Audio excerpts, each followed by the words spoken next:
Hello, my name is Karen Lees, and I'm here representing the Allegheny Chamber of Economic Development today. In 2013, 8 years ago, I began working toward gaining local interest with the North Carolina Historical Preservation and gleaning information from our Mount Airy friend, Gene Reese. Gene came to Sparta and presented a public forum showing the benefits of having a designated downtown Sparta National Historic District. Gene connected us with the right people in the North Carolina State Historic Preservation Office, and also noteworthy, I found some old Allegheny newspaper articles from 1980, 40 years ago, when some other good folks tried unsuccessfully for this designation. This has been a long time coming. Today, I'm happy to report we have made great progress with the help of many friends.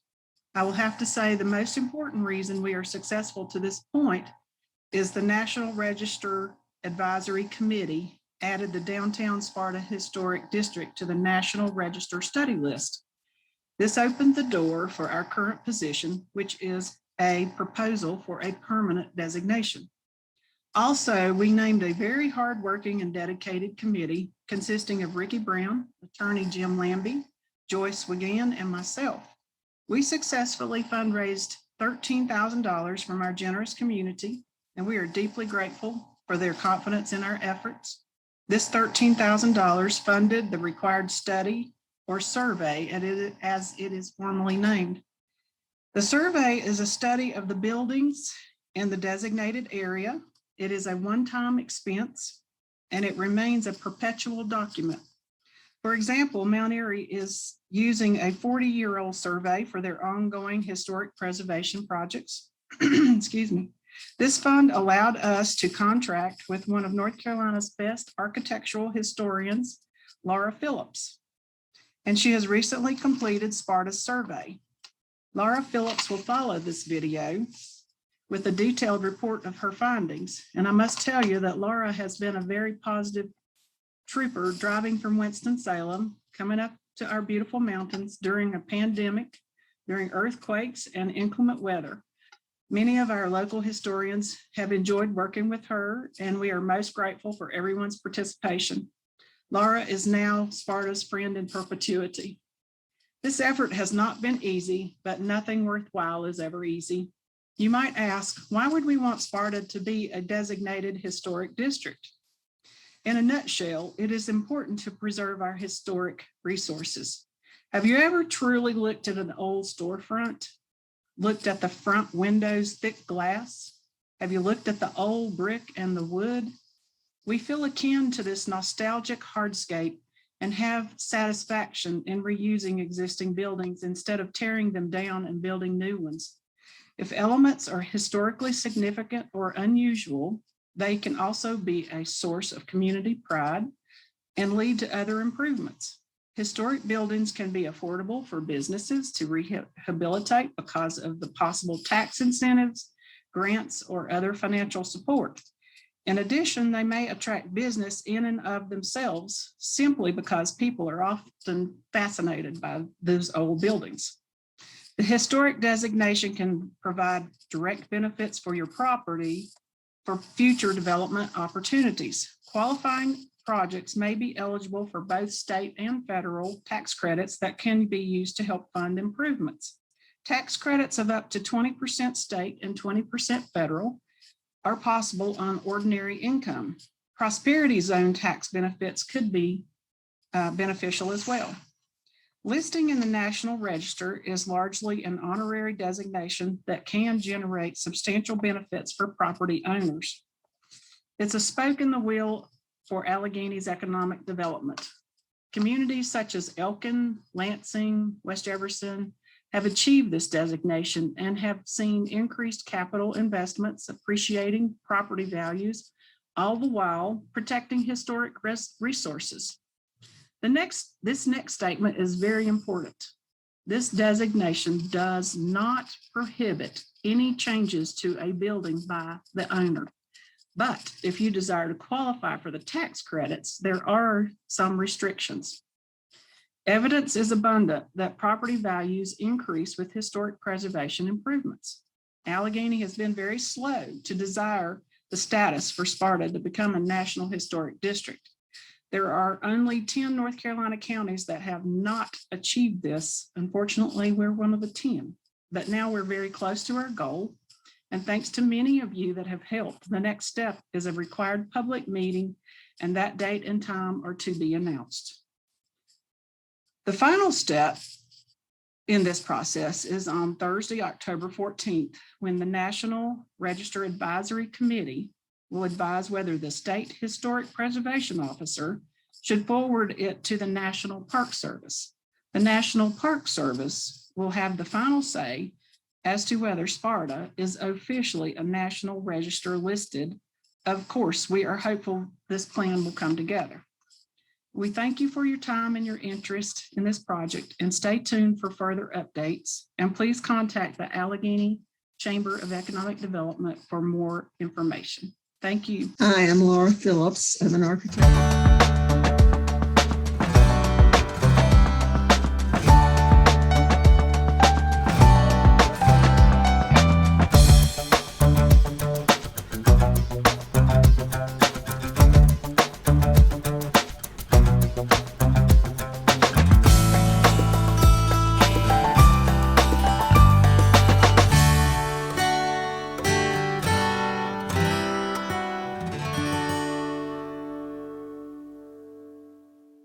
Hello, my name is Karen Lees, and I'm here representing the Allegheny Chamber of Economic Development today.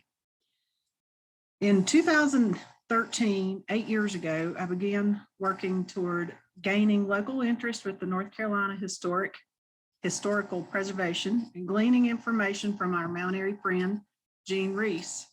Gene came to Sparta and presented a public forum showing the benefits of having a designated downtown Sparta National Historic District. Gene connected us with the right people in the North Carolina State Historic Preservation Office. And also noteworthy, I found some old Allegheny newspaper articles from 1980, 40 years ago, when some other good folks tried unsuccessfully for this designation. This has been a long time coming. Today, I'm happy to report we have made great progress with the help of many friends. I will have to say the most important reason we are successful to this point is the National Register Advisory Committee added the Downtown Sparta Historic District to the National Register study list. This opened the door for our current position, which is a proposal for a permanent designation.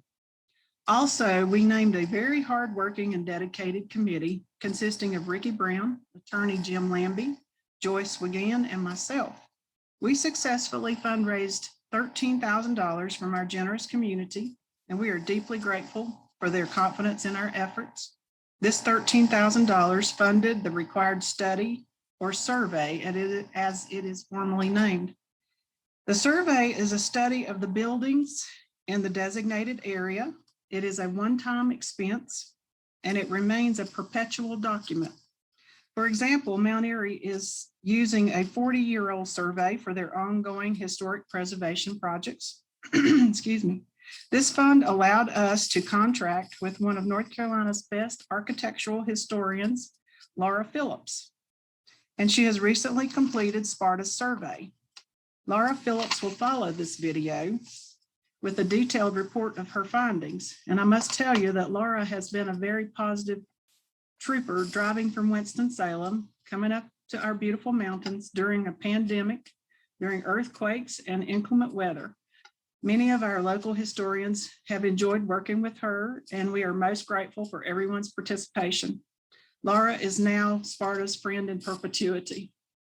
This effort has not been easy, but nothing worthwhile is ever easy. You might ask, why would we want Sparta to be a designated historic district? In a nutshell, it is important to preserve our historic resources. Have you ever truly looked at an old storefront? Looked at the front windows' thick glass? Have you looked at the old brick and the wood? We feel akin to this nostalgic hardscape and have satisfaction in reusing existing buildings instead of tearing them down and building new ones. If elements are historically significant or unusual, they can also be a source of community pride and lead to other improvements. Historic buildings can be affordable for businesses to rehabilitate because of the possible tax incentives, grants, or other financial support. In addition, they may attract business in and of themselves simply because people are often fascinated by those old buildings.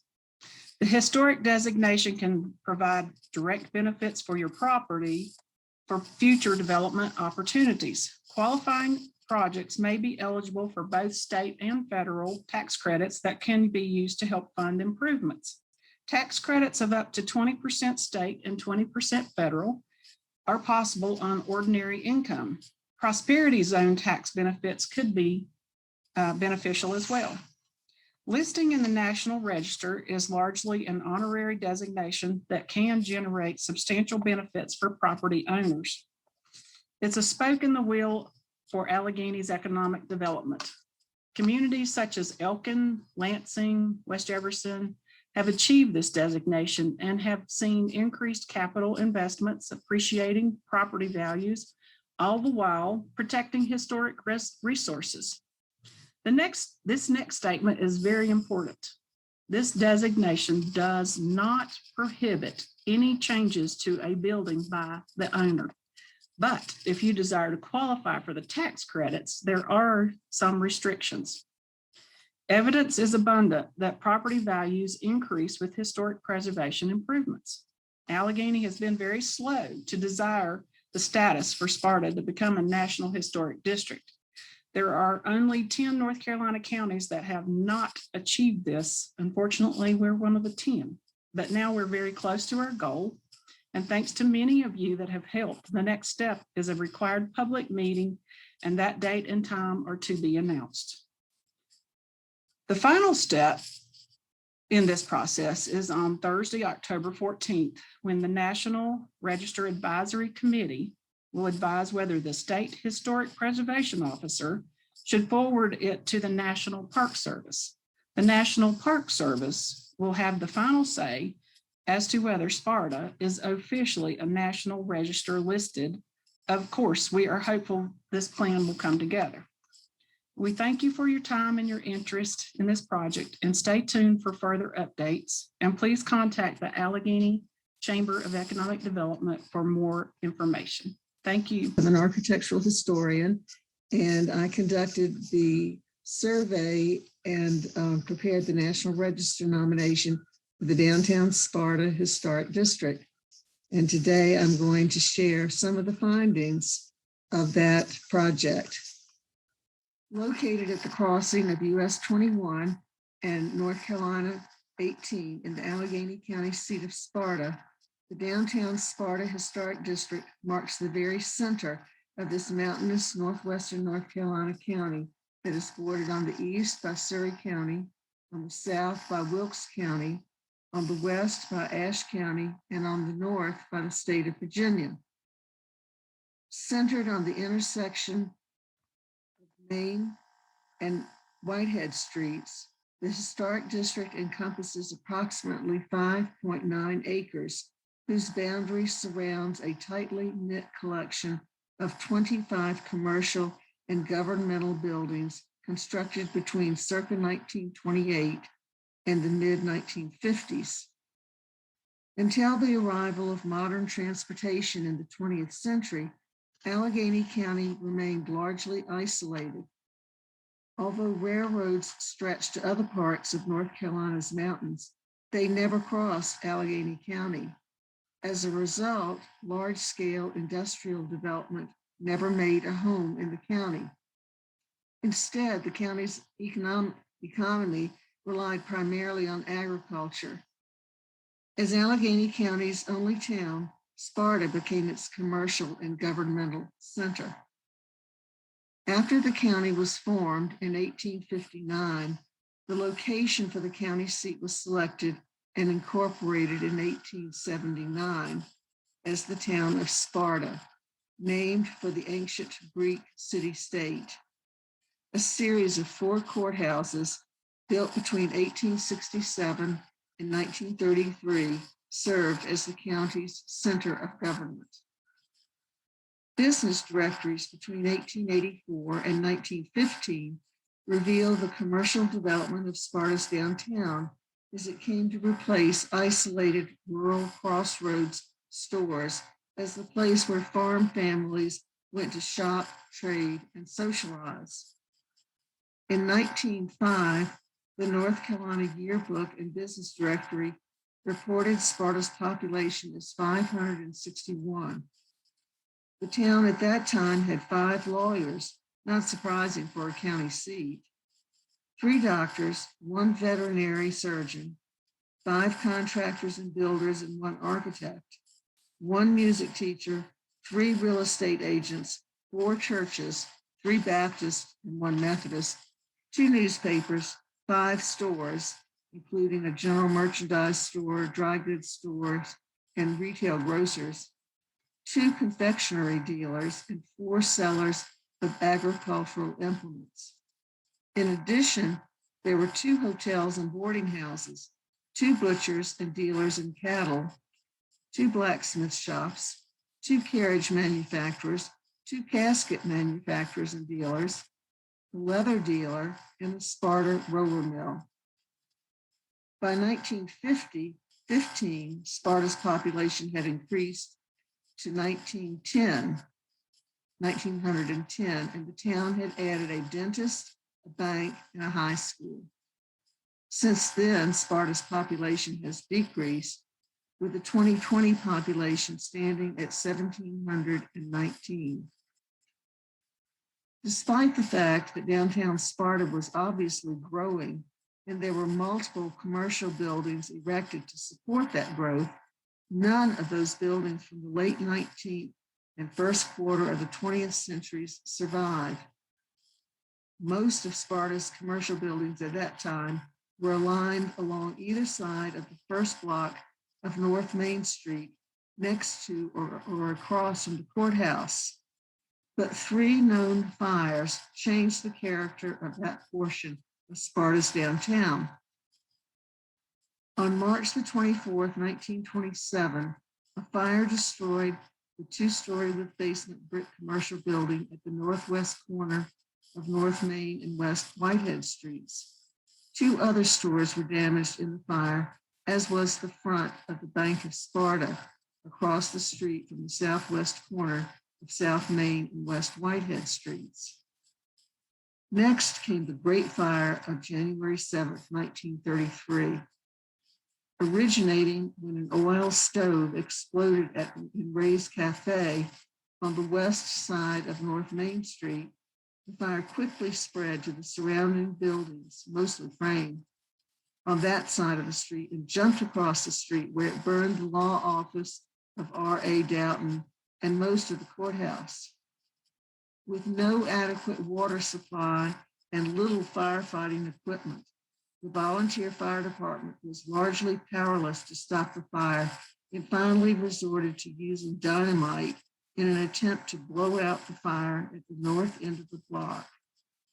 Most of the buildings in this core commercial block were lost. Only the 2 buildings at the south end of the block's west side were left after the fire, and they were damaged. As devastating as the fire was to Sparta's commercial and governmental center, it did not cross Whitehead Street to attack the few buildings on South Main Street. 2 positive effects resulted from the 1933 fire. First, it prompted the establishment of a Sparta Fire Department. And second, new buildings constructed after the fire made use of brick or stone masonry construction rather than frame. Only 4 buildings in the historic district are believed to predate the 1933 fire. Farmers Hardware at 11 South Main Street, the Belk Building at 37 North Main Street, and the B&T Drug Company Building, all built circa 1928, and the Bank of Sparta at 4 to 6 South Main Street, built circa 1929. Along with the courthouse, the commercial buildings destroyed by the fire were soon rebuilt.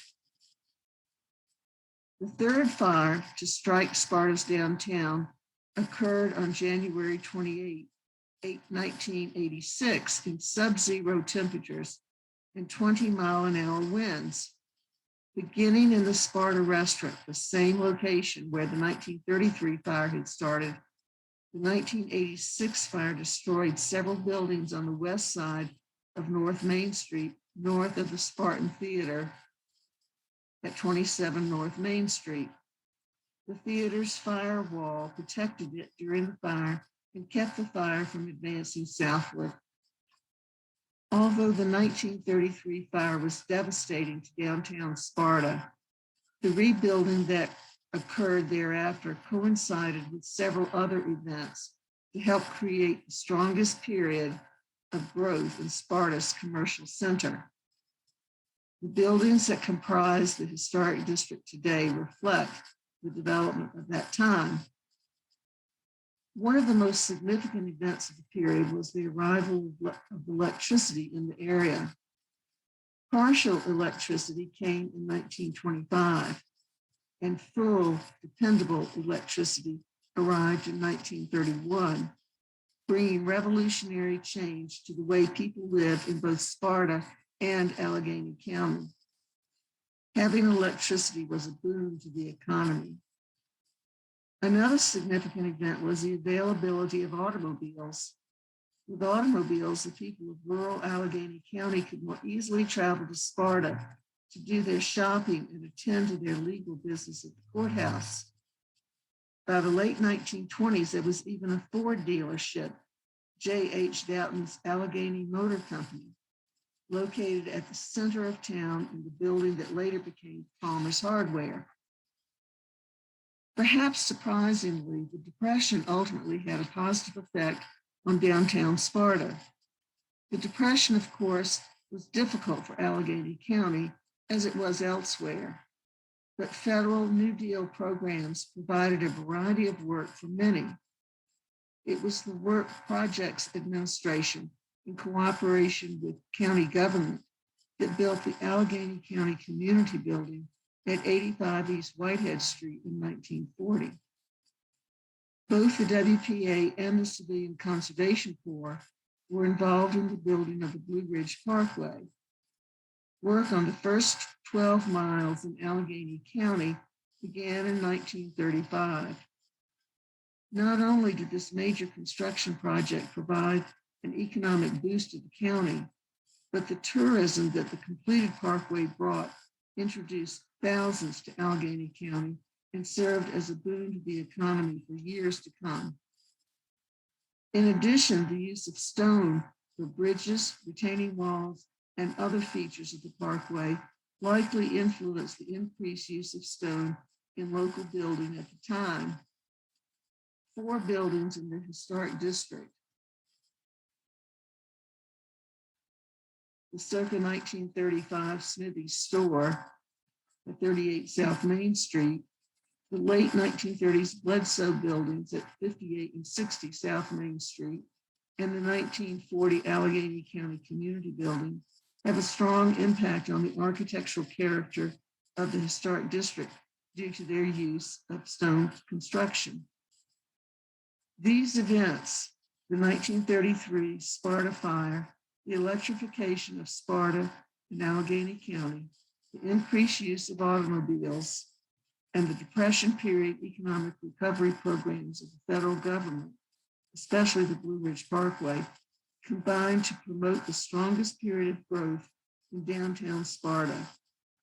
Of the 25 buildings that comprise the downtown Sparta Historic District, approximately 75%, or 19 buildings, date from the 1930s and 1940s.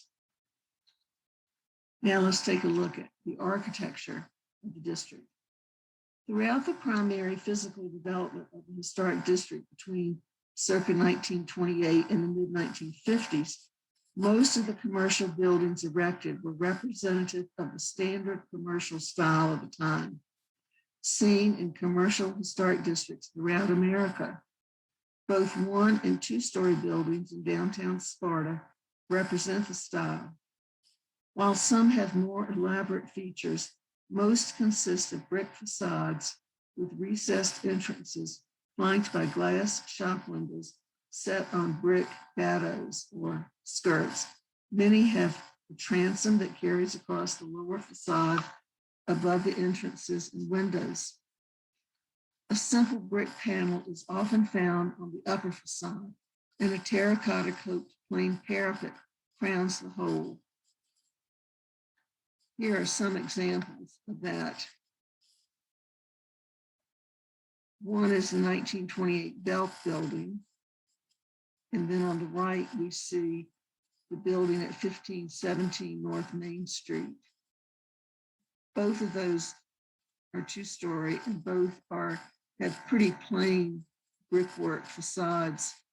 Both have transoms over, glass transoms over the windows. You can see a detail of that in the lower right photo. Here are 2 1-story buildings, also of the commercial style.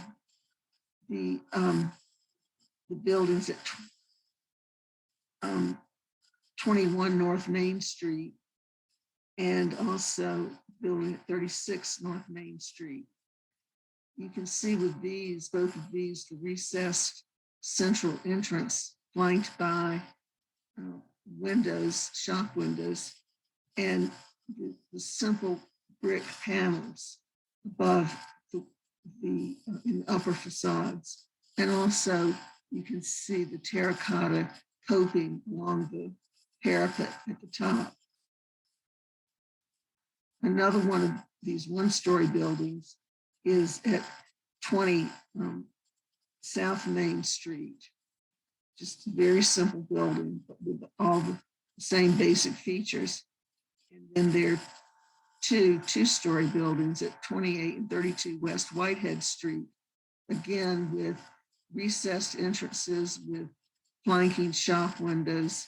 Each of these has paired windows on the 2nd floor level, but very plain brickwork. Both of these buildings have in the at one end of the facade a door that leads to a stair to the 2nd floor level. And another example of commercial style is the building at 1618 South Main Street, which shows a later version of this with its mid-1950s remodeled storefront composed of aluminum framed doors and windows. At the same time, other buildings were designed with more distinctive features, and these buildings individually have a strong impact on the architectural character of the overall district. 2 buildings have particularly distinctive brickwork facades. One of these is the Spartan Theater on North Main Street. Here you can see that it achieves distinction through both its high center parapet and its round arch, and other details executed in yellow brick that contrast with the overall red brick.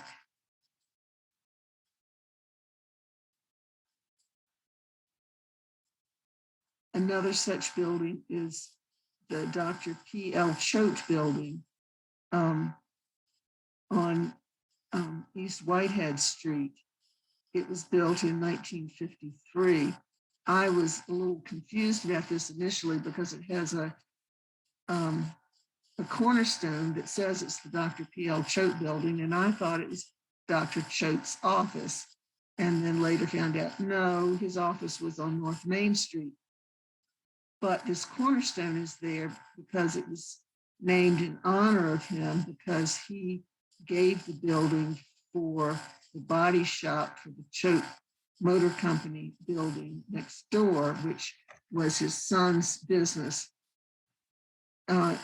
The cornerstone also proudly says that it was built by the Winston-Salem Masonry Construction Company.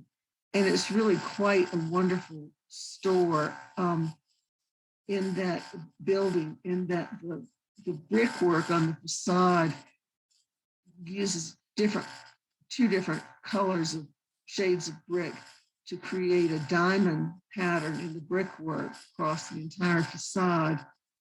And under the windows, it uses the long, narrow Roman bricks. And then around the windows on the side, there's other bordering brickwork that just gives a lot of detail that you just don't see in any other building in Sparta. So it's really special. Of course, the focal point of the district is the monumental classical revival style Allegheny County Courthouse, designed by one of Greensboro's leading architects, Harry Barton, and built in 1933. During the 1910s, 20s, and 30s, Barton designed classically inspired courthouses and municipal buildings in North Carolina. His design for the Allegheny County Courthouse was of necessity more economical than most because it came in the midst of the Depression. Nevertheless, the classical revival style courthouse is an imposing two-story H-shaped building with a full-height Tuscan Doric portico. In 1979, Allegheny County Courthouse was listed in the National Register as part of a thematic nomination for courthouses in North Carolina. Down the hill behind the courthouse, the Allegheny County Community Building is a bold two-story stone building of colonial revival style design. It's sort of a plain building, but it's so bold because of its stonework. And the stone, I was told, was quarried from a quarry on the New River in the county. It proudly has a plaque next to the center entrance that says that it was built by the Work Projects Administration in cooperation with county government in 1940.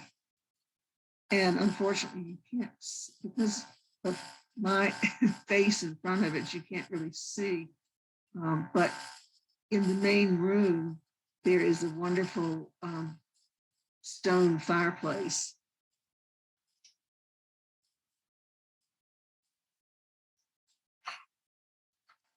And there are, the three other stone buildings too that we've already seen: the Smithy Store, Bledsoe Commercial Building, and the Bledsoe Ford Company Building, all built in the mid to late 1930s. These stand out with the use of stone that links them to one of the natural resources of Allegheny County. Walter and Paul Andrews were the local stonemasons who laid the river rocks for the Bledsoe buildings. Two of the earliest and largest brick buildings in the district are the Bank of Sparta and the Farmers Hardware across from each other on South Main Street. Both were built in the late 1920s with, in the case of Farmers Hardware, additions from later in the district's period of significance, which was circa 1928 to 1972.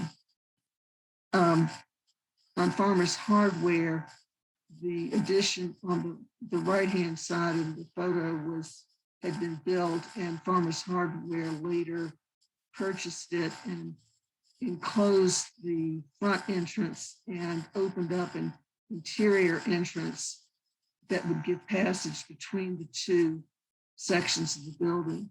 And then in the lower photograph, you can see how the building stretches down East Whitehead Street, and Farmers Hardware created three storefronts on East Whitehead Street that they rented out to different businesses. And on the second level, there are large industrial style windows that let in a lot of light for their warehouse space for their hardware business. Both of these buildings originally had handsome stepped and shaped parapets up along the tops of the buildings that we can see in some documentary photographs, but these were later removed. One of the smallest brick buildings is also one of the most unusual because of its placement on the street. The 1933 Rufus A.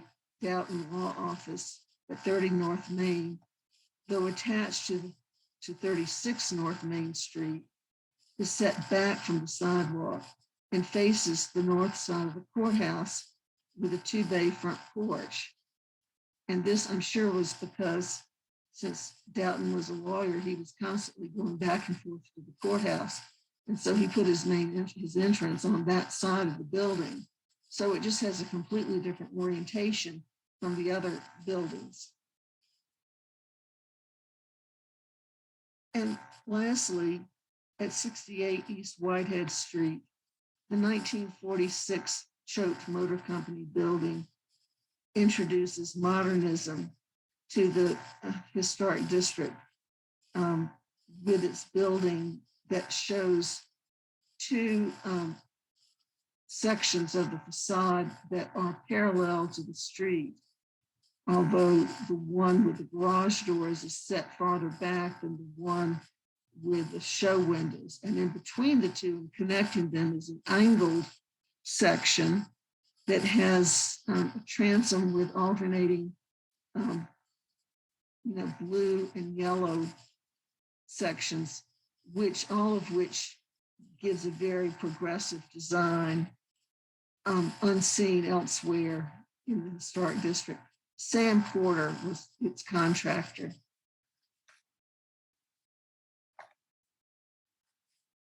The physical character of the downtown Sparta Historic District, as it developed from the late 1920s to the mid 1950s, which you can see some of the streetscapes here, remains largely intact. And until well into the 1970s, the downtown continued to serve as the commercial center, not only of Sparta, but also of Allegheny County. Thus, the so-called period of significance for the downtown Sparta Historic District covers the period from circa 1928, the date of the oldest buildings, to 1972, which next year, when this district will actually be listed, its listing will happen with the National Register. It will be 50 years old, and that's what the National Register usually requires age-wise for a property to be. At which point the district, in 1972 was still the commercial focal point of the county.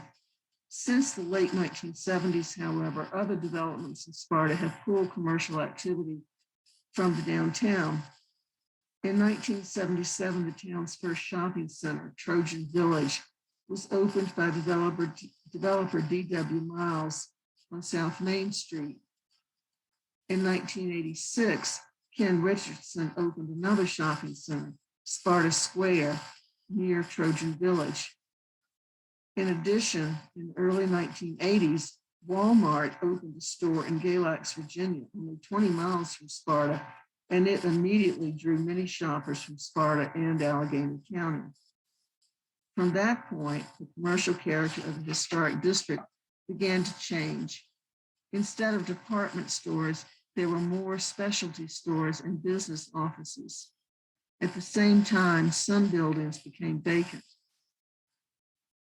In 1997, the Sparta Hometown Revitalization Task Force was formed in conjunction with the Allegheny County Chamber of Commerce.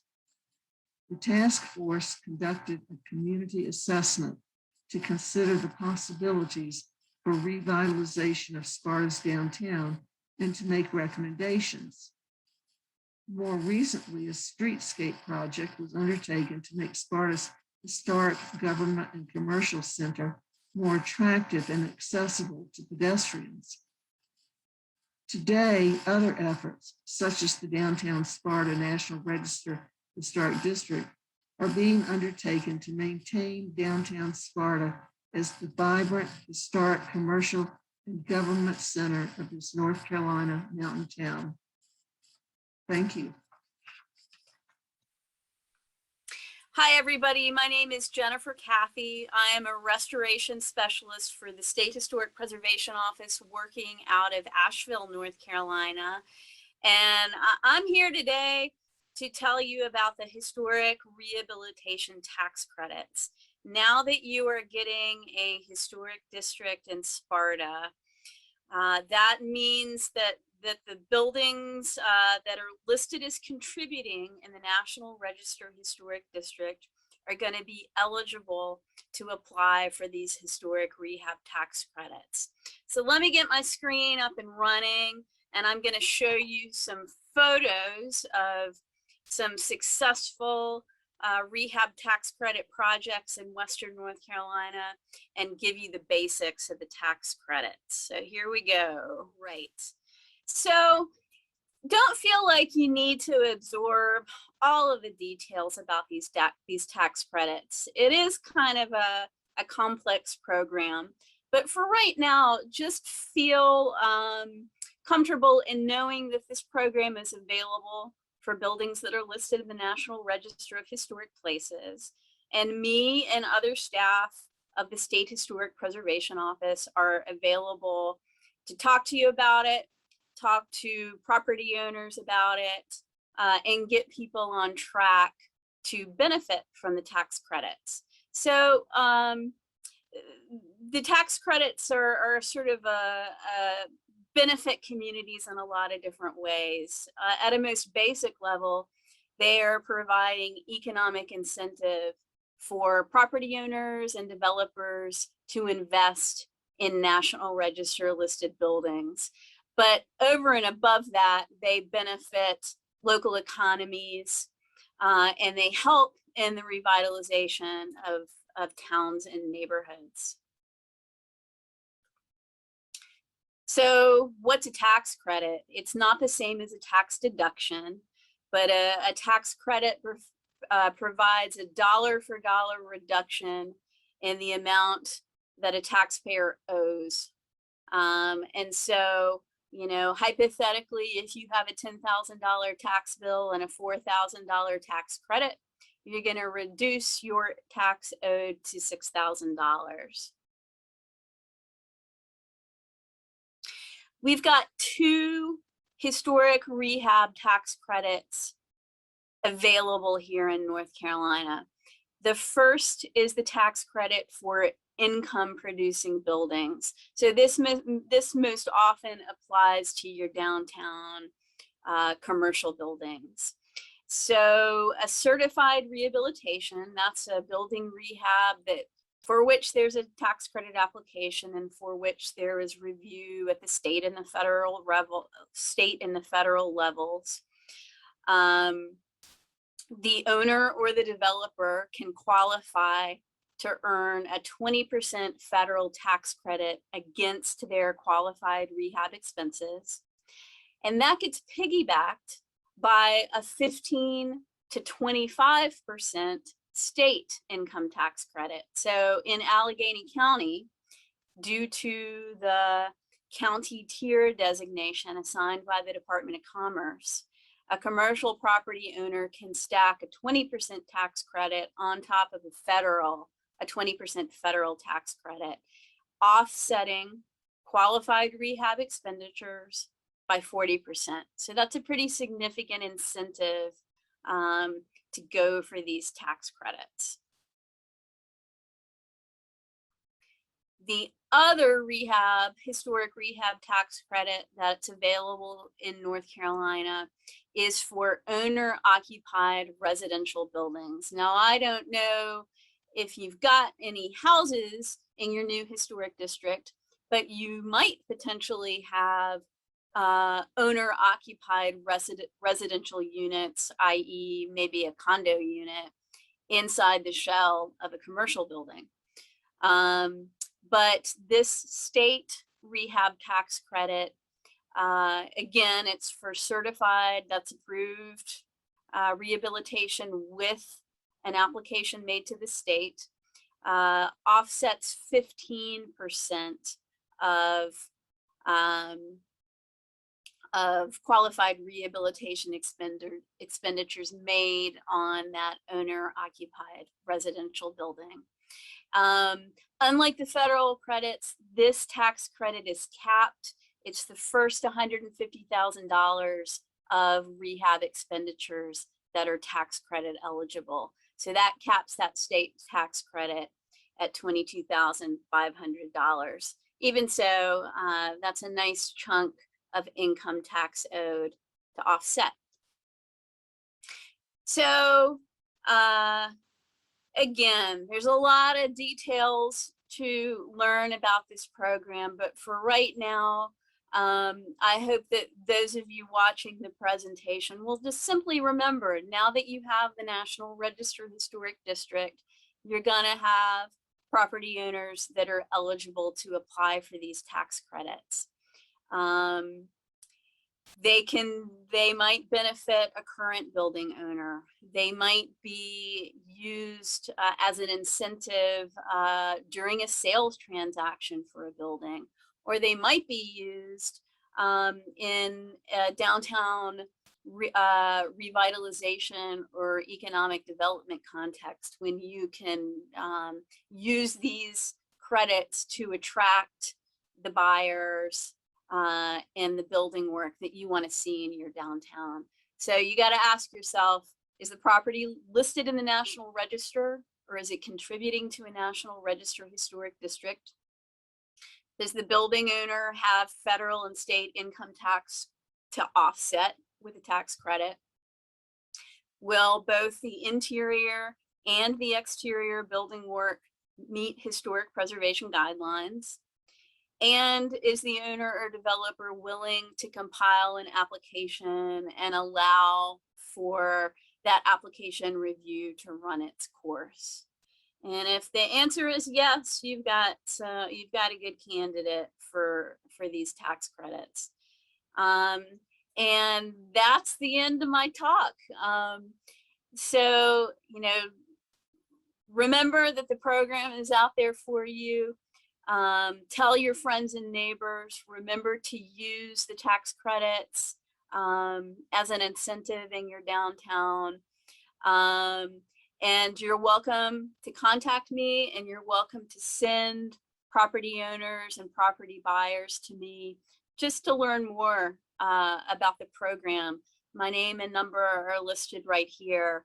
And when we get out of this pandemic and things are a little bit more back to normal, I'm available to come up and speak to groups, and also to speak to individual property owners about the tax credits. So thanks so much for your attention. And with that, I'm going to sign off. Bye-bye. Hello, I am Jen Brose. I'm the National Register Coordinator with the North Carolina State Historic Preservation Office. And I am here today to provide you with a general overview of the National Register of Historic Places and what the National Register does and does not do. The goal of historic preservation is to protect the built environment from demolition in the name of progress, especially for highways and urban renewal, as well as other modern development. For that reason, the National Historic Preservation Act of 1966 was passed. It established a federal grants program to aid in preservation for historic properties. It required all federal agencies to take historic properties into consideration in project planning, and developed and created the National Register of Historic Places. Some of the State Historic Preservation Office's various programs are listed here, but the National Register is core to most of our programs. In North Carolina, around 3,000 non-archaeological National Register properties have been listed, including both individual properties and historic districts. Resource types that can be listed in the National Register include buildings, structures. These are functional and not built for human shelter. sites, objects, and districts. National Register properties may be listed on individual merit, or as shown here, can be listed as a historic district. Historic districts have a concentration of resources that share historic significance. Properties eligible for the National Register are generally at least 50 years old and significant under at least one of the 4 National Register criteria listed here.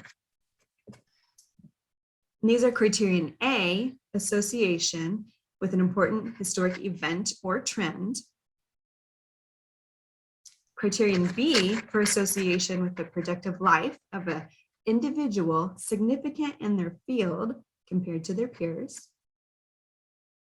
Criterion C, which in a nutshell, we refer to as significant for architecture. Or criterion D, which we often refer to as the archaeology criterion, but it is for the site's ability to potentially yield information. There are certain property types that are not eligible for the National Register unless they meet special National Register criteria considerations. These include religious properties, moved properties, birthplaces or graves, cemeteries, reconstructed properties, commemorative properties, and properties less than 50 years old. To be eligible for the National Register, a property must possess historic significance and it must retain sufficient historic integrity to convey that significance. There are 7 aspects of integrity: location, setting, design, materials, workmanship, feeling, and association. Properties individually listed in the National Register have a higher bar for integrity. We're looking at the exterior and interior and how it individually reflects historic importance. There's generally a bit more leeway in a historic district when you're thinking about the historic property as a collection of buildings. A house might have a few changes, but still contribute to the district's significance. And we're not really as concerned about the changes that may have occurred on the interior in those cases. Within a district, properties are labeled as contributing or non-contributing.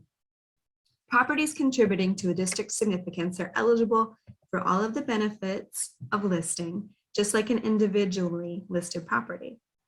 Non-contributing properties were either constructed outside of the period of historic significance or date within the period but have been substantially altered.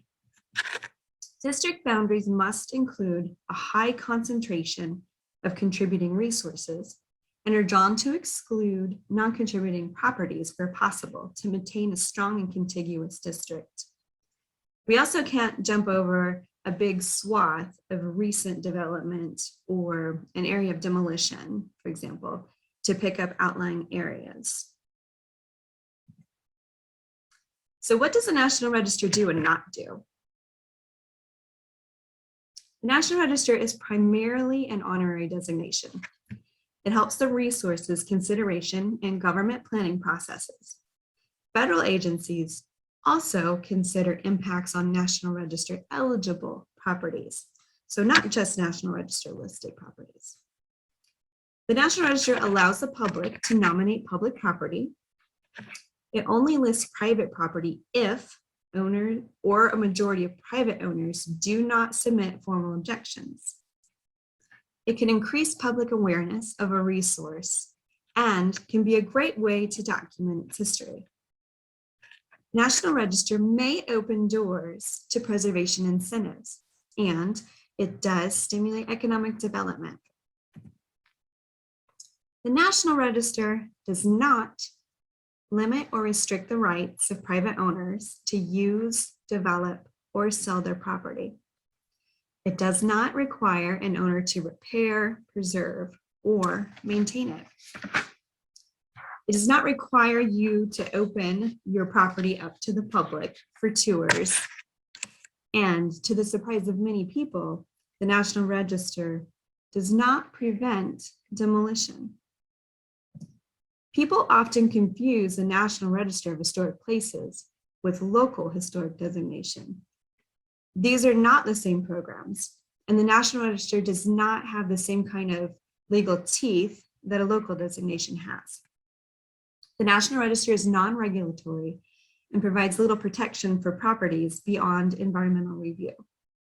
Properties with local designation are regulated by local preservation ordinances. Often the two programs are confused because many areas have both designations, often with slightly different boundaries. When checking your building status, it's always good to ask the State Historic Preservation Office for National Register questions, but also double check with the local planning office if any local designation questions may come up. The greatest attraction to National Register listing in recent years has been potential availability of state and federal financial incentives for historic rehabilitation. If you're contributing in a historic district or individually listed in the National Register, you might be eligible for income producing or non-income producing rehabilitation tax credits, depending on if your project qualifies. Please contact Jennifer Cathy, the restoration specialist in our Western Regional Office, if you are thinking about undertaking a rehabilitation tax credit project. Jennifer will walk you through the programs and provides excellent restoration advice. Contact Jennifer before you touch the building. It's always easier to plan ahead than to undo things. So what's next? If a private owner in a proposed National Register district wants to submit a formal objection, they can submit a notarized statement of objection to the State Historic Preservation Officer at the mailing address shown here. If the majority of private owners in a newly proposed historic district objects, we cannot list the district. We appreciate getting notarized objections prior to the State Review Board meeting, which would be before October 14th this year. So if we can, then we can include that in the State Review Board's materials. But we will still forward any correspondence, including objections we receive to the National Park Service up until the review period ends. Letters of support are great as well. Owners are not required to submit statements of support for counting, but we welcome anyone who wishes to submit a letter of support, and you can mail that to the State Historic Preservation Officer at that same address prior to October 14th as well. So what are the next steps? We will present the Downtown Sparta Historic District at the October 14th North Carolina National Register Advisory Committee meeting, and that is our State Review Board. That virtual meeting is broadcast live on YouTube, and as of now, we plan to perhaps also have some limited in-person viewing options at our Archives and History building in downtown Raleigh at 109 East Jones Street. You can find meeting details as we approach October 14th on the North Carolina Secretary of State's meeting calendar and on the State Historic Preservation Office's website. After the State Review Board, our staff finalizes and sends all of the approved nominations to the National Park Service. The National Park Service has 45 days to review, and they have the final say, and they will notify us if it's officially approved. And then I can take any questions people may have. They can feel free to email me. My email is posted here. I'm also available if you want to message me this way to set up a time for a call if there's any questions that I can answer for you. Don't hesitate to reach out. Thank you for your time.